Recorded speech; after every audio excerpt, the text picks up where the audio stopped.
गंगा के किनारे बसे एक छोटे से गांव में शाम के समय हल्की ठंडक और घाट पर जलती दीपों की रोशनी माहौल को रहस्यमय बना रही थी।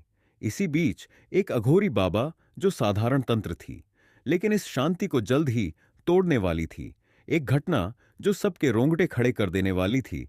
अघोरी बाबा, जिनका नाम बालेश्वर था, इस गांव में बहुत कम समय के लिए आते थे। उनकी रहस्यमय वेशभूषा और अजीब सा आचरण अक्सर गांव वालों को उनकी ओर आकर्षित करता था। लोग उनसे डरते भी थे और सम्मान भी करते थे। उनके बारे में कहा जाता था कि उनके पास अलौकिक शक्तियां हैं और वे अंधकार और प्रकाश के बीच की सीमा को समझते हैं। शाम ढलने के बाद जब गांव के लोग अपने अपने घरों में लौट रहे थे, तभी कुछ मुस्लिम युवाओं का एक समूह घाट के पास आया। वे मस्ती और शरारत के मूड में थे। घाट पर अघोरी बाबा को बैठे देखकर उनमें से एक ने मजाक में कहा, यह तो वही बाबा है जिनके बारे में लोग कहते हैं कि यह काला जादू जानते हैं। क्यों ना आज इनसे कुछ सवाल जवाब करें। बाकी के युवाओं ने उसकी बात पर ठाका लगाया और सभी ने मिलकर अघोरी बाबा के पास जाने का फैसला किया। युवाओं का यह समूह अघोरी बाबा के पास पहुंचा। बाबा अपनी ध्यान मुद्रा में थे और किसी भी बाहरी आवाज से अब प्रभावित लग रहे थे। उनमें से एक युवक ने जोर से कहा, बाबा, आप यहां क्या कर रहे हैं?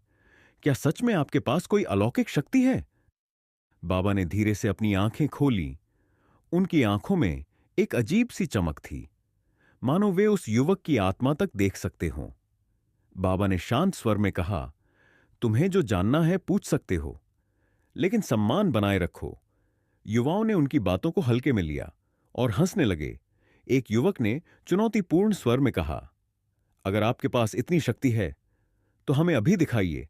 बाबा ने शांत स्वर में जवाब दिया, शक्ति दिखाने की चीज नहीं है, इसे समझने और महसूस करने की जरूरत होती है।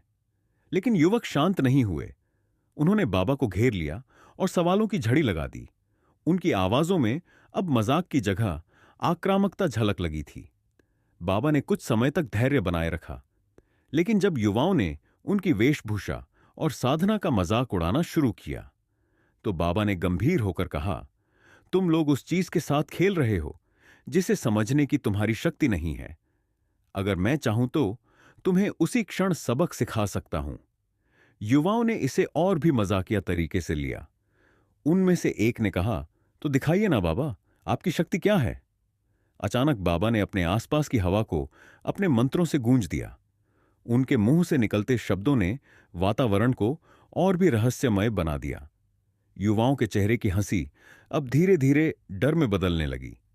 हवा का रुख बदल गया और चारों ओर से ठंडी हवा चलने लगी। एक युवक ने डरते हुए कहा, बाबा, यह क्या कर रहे हैं?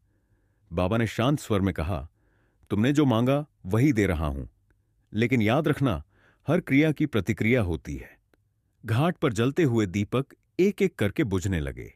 युवाओं को ऐसा लगा जैसे उनके चारों ओर अंधकार बढ़ रहा है। उनके शरीर भारी लगने लगे और उन्हें चलने में भी दिक्कत होने लगी। बाबा ने कहा, यह केवल तुम्हारे डर का प्रतिबिंब है। अगर तुमने इसे बढ़ने दिया तो यह तुम्हें निकल जाएगा। युवाओं ने बाबा से माफी मांगनी शुरू की। उनमें से एक ने रोते हुए कहा, बाबा, हमें माफ कर दीजिए, हमसे गलती हो गई। बाबा ने अपनी आंखें बंद कर लीं और कुछ मंत्र पढ़े। अचानक सब कुछ सामान्य हो गया। बाबा ने युवाओं से कहा, यह सबक याद रखना, जीवन में हर किसी का सम्मान करना सीखो, चाहे वह तुम्हारे धर्म से हो या किसी और से। साधना और ज्ञान को मजाक में नहीं लेना चाहिए। युवाओं ने बाबा के चरणों में गिरकर उनसे माफी मांगी और वादा किया कि वे आगे से कभी किसी का अपमान नहीं करेंगे। यह घटना न केवल युवाओं के लिए बल्कि हर उस व्यक्ति के लिए एक सीख है जो दूसरों के धर्म, आस्था और जीवन शैली का मजाक उड़ाता है। हमें दूसरों की आस्था का सम्मान करना चाहिए और कभी भी किसी को उनके विश्वास के लिए चुनौती नहीं देनी चाहिए।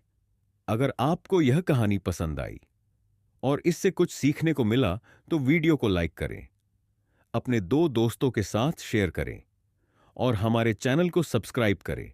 ऐसी और रोचक कहानियों के लिए हमसे जुड़े रहे ताकि कोई भी ऐसी कहानी आपसे मिस न हो जाए।